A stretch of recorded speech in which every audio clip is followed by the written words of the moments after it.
Welcome to a behind-the-scenes look at the artistry and process involved in manufacturing the world's most realistic permanent botanicals.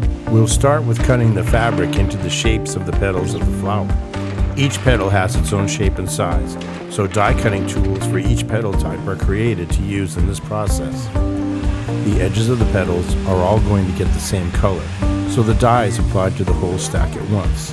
The stack of dyed petals is then placed in the spin dryer and moisture is removed from the petals.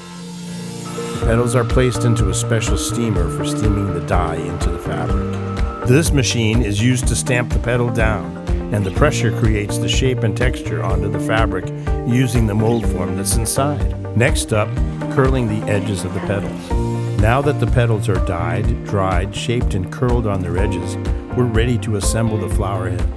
Not only is each petal glued into place by hand, you have to know which petal goes where. As you can see here, this is also a very time-consuming part of the process. But as with the curling step, it has to be done by hand to get the realism that we're looking for in the finished flower. Now it's time for the finishing touches.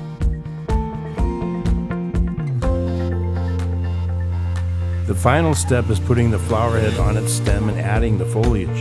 As you can see here, the leaves are added to the stem by hand. The calyx is inserted on top of the stem, and then the flower head is put into place.